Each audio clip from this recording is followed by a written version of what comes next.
For joining us here at 6 o'clock on this we anticipate a very snowy Tuesday. It is May the 5th. I'm Drew Carney. And I'm Corey Rose. Quick breaking update for parents. Just minutes ago, we learned Estes Park School District is closed for today because of the storm. We're going to keep you posted on any additional closings we get. Meantime, our weather impact team has everything you need to know, from potential power impacts to traffic tie-ups. Katie LaSalle starts our team coverage with a look at the snow that's already falling up in the mountains. Katie. Good morning, you guys. Our northern Front Range high country, the foothills, we have seen just rounds of snow, heavy at times. This is from Vail to Breckenridge to Copper Mountain, the snow stake. Even though we're not in ski season any longer, we are also watching some heavy snow that will continue to make its way from our northern mountains into the I-70 corridor and here across the metro area. I really want to stress this morning that the National Weather Service has not issued a winter storm warning for the Denver area all winter or spring long.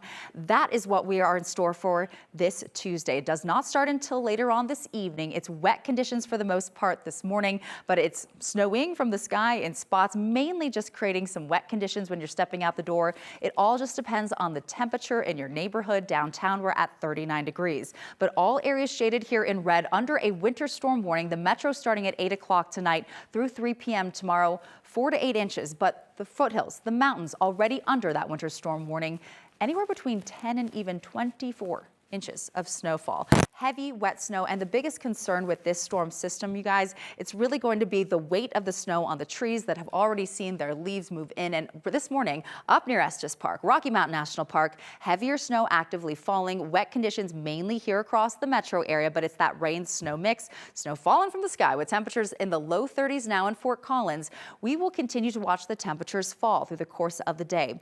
Off and on moisture. It is wonderful to see this kind of precipitation, but we just want to make sure that you are safe. The biggest concerns and the impacts will be tonight through early tomorrow morning with some winter driving conditions. The heaviest snowfall, the accumulation that we're expecting, will arrive through this time tomorrow morning before we gradually clear out and then brace for a hard freeze. And of course, with this storm system, power providers, they are taking extra steps to make sure we can all keep our lights on. Our 9 News reporter Shalima Maharaj joins us now live to explain how. Shalima, good morning. Hey there, Katie. Yeah, right now, I mean, you talked about how damp it is outside. We can definitely see that on the streets right now. We've got the umbrella up. The winds have also picked up a little bit as well so far this morning. And we know that those power companies are not the only ones that are on alert. We're also going to be seeing first responders on alert as well in case of any issues. We know that XL Energy, they basically are going to have 165 additional staff on standby in case of some events that happen. Now, farther south and east, Core Electric says that it's going to do the same for the area that it serves. So Pine, Conifer, Bailey, and all the way down to Woodland Park. The big worry is for power companies are the tree branches, like you mentioned, with leaves near power lines. And after the storm passes through, the sun comes out, there is yet another risk for outages. Our team caught up with Core Electric and Evergreen Fire Rescue to find out what they're going to be looking out for. When a lot of that heavy wet snow gets on the lines, then melts and falls off, it can cause those lines to slap and create faults. That's good news for us. We're happy that Mother Nature has finally decided to bring us a little bit of winter. But as always, that makes it an interesting, maybe 24, 48 hours for us as firefighters. Yeah, definitely a very interesting set of hours to come. Now, Core Electric says that its electric system is actually able to detect outages automatically when meters stop registering power. Now, those lines will attempt to re-energize before workers can actually get out there and perform any repair work physically. Now, coming up later on, we are going to venture out onto the city streets. We're going to visit some of the different neighborhoods, maybe even your neighborhood, to see how Mother Nature is affecting things there. Right now, I'm going to send it back to you in studio. All right, thank you, Shalima. Another big concern with this week's storm, down trees. Now, Katie just talked about this in her forecast. We're talking heavy, wet snow the next couple of days, falling on trees that are already full of leaves. Meteorologist Jaden Knowles joins us live from Boulder right now. Jaden, this late season snowstorm could really create some big problems. It really can, Corey. Good morning to you guys, and good morning to everyone else that's just tuning in. I mean, the snow is already coming down, but like Drew just got done mentioning, the biggest concern is going to definitely be the trees, especially as we head into the rest of this afternoon into tomorrow morning, because these trees already they're already full of leaves, and it gives that heavy, wet snow somewhere to stick to, and that can cause some real damage and problems as snow starts to pile up. But if you go ahead and take a look at your screen there, you can see the reason is because when trees bare in winter, snow can often fall through branches without causing major issues. But in May, it's a different story.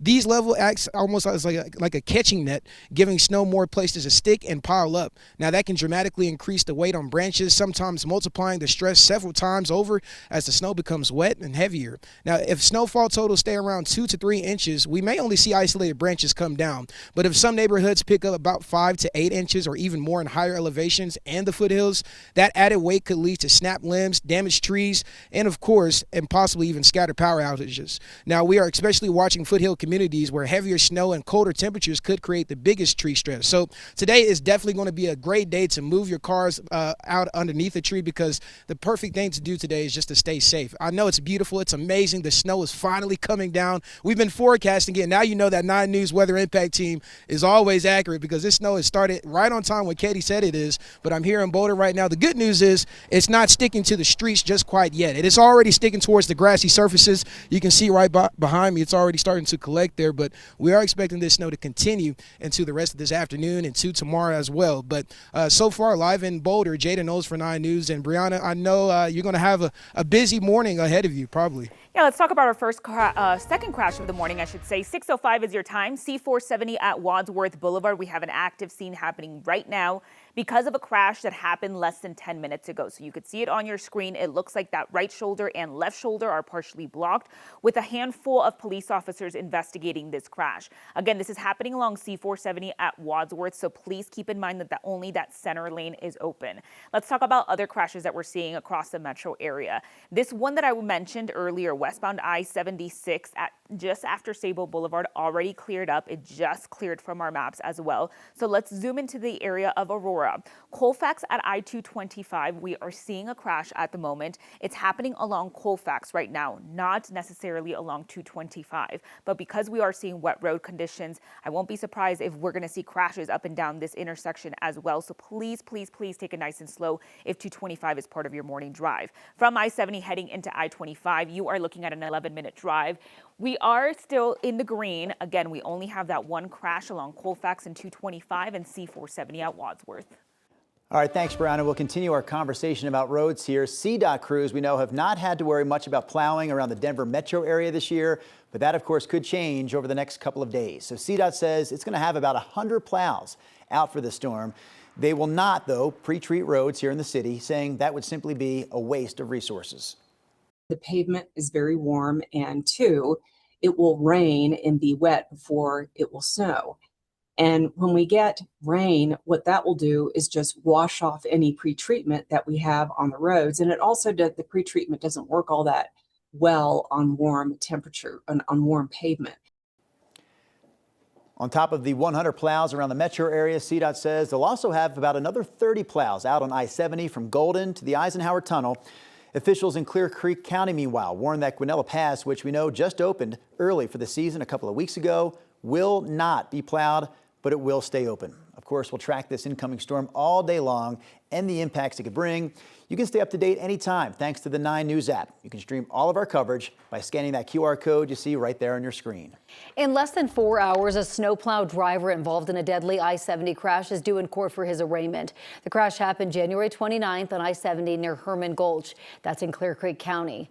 According to CSP, the plow driver, Colton Weidman, lost control of a plow, broke through the cable rail, and drove onto the other side of the interstate. The plow hit a truck and then crashed into a van carrying a youth hockey team from California. The impact forced the van down the hillside. A father of one of the players died in the crash. 8 other people were hurt. Weidman faces several charges, including careless driving.